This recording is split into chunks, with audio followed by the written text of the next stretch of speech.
তারেক রহমানের মন্ত্রিসভায় সবচেয়ে বড় চমকের নাম হলো ডক্টর খলিলুর রহমান, যিনি ছিলেন অন্তর্বর্তী সরকারের জাতীয় নিরাপত্তা উপদেষ্টা। পররাষ্ট্রমন্ত্রী হিসেবে ঠাঁই পাওয়া খলিলুর রহমান এখন talk of the country.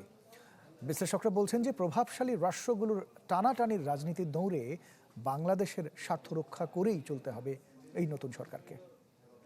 গ্লিটারের twin lemon O antibacterial formula বাসনকে চকচকে জীবাণুমুক্ত করে আমাদের দেয় গ্লিটার গ্যারান্টি।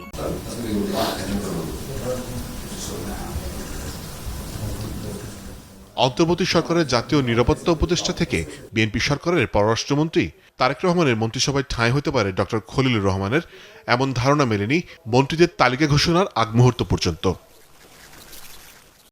অন্তর্বর্তী সরকারের উপদেষ্টা পরিষদ থেকে যাকে সরিয়ে দিতে একাধিকবার দাবি জানিয়েছে বিএনপি, টেকনোক্রেট কোটায় তার হাতেই দেয়া হয়েছে নতুন সরকারের পররাষ্ট্র নীতি সামাল দেওয়ার দায়িত্ব। We have not discussed humanitarian corridor. We have no agreement on humanitarian corridor. We have no agreement on anything yet with the parties. উপদেষ্টা হিসেবে যুক্তরাষ্ট্রের রেসিপ্রোকাল চুক্তি ছাড়াও অন্তর্বর্তী সরকারের পুরোটা সময় জুড়ে ছিলেন আলোচনার কেন্দ্রে। নতুন দায়িত্ব পাওয়ার পর পিছু ছাড়েনি তা।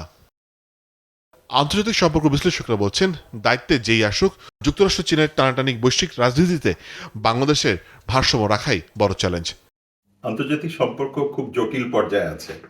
ইন্টারিম গভর্নমেন্টের সময় যে ধরনের ইনিশিয়েটিভগুলি নেওয়া হয়েছিল, পার্টিকুলারলি মার্কিন যুক্তরাষ্ট্রের সাথে ট্যারিফ ডিল থেকে শুরু করে চীনের সাথে এবং পাকিস্তান এবং ভারতের সাথে সম্পর্কের ব্যাপারে যে পরিবর্তনগুলি এসছে, এতে বাংলাদেশের যে পররাষ্ট্র নীতিতে বরাবরই আমি বলেছি যে একটা স্ট্রং পজিশন এসছে। সুতরাং এটাকে কন্টিনিউ করানোর জন্য ডক্টর খলিলুর রহমান নিশ্চিতভাবেই বড় রকমের ভূমিকা পালন করবেন এবং সেই সাথে শামা ওবায়দের নিয়োগটিও খুবই গুরুত্বপূর্ণ, কারণ তিনি বিএনপির হয়ে আন্তর্জাতিক সম্পর্কের ব্যাপারে যথেষ্ট ভূমিকা রেখেছেন এবং আমি মনে করি যে পররাষ্ট্র মন্ত্রণালয়কে আরেকটু শক্তিশালী করা এবং পররাষ্ট্র নীতিতে যে আমাদের একটা বড় রকমের অ্যাচিভমেন্ট আছে সমতার বিষয়টি, সেটা তারা নিশ্চিতভাবেই প্রমোট করবেন। এর আগেও বিভিন্ন সরকারের আমলে গুরুত্বপূর্ণ দায়িত্ব পালন করেন ডক্টর খলিলুর রহমান। এটা তো আমাদের বর্ডার এবং এটা আমাদের সার্বভৌম বর্ডার। এই বর্ডার আমাকে ম্যানেজ করতে হবে, রক্ষা করতে হবে। মোর্শেদ হাসিব, চ্যানেল 24, ঢাকা।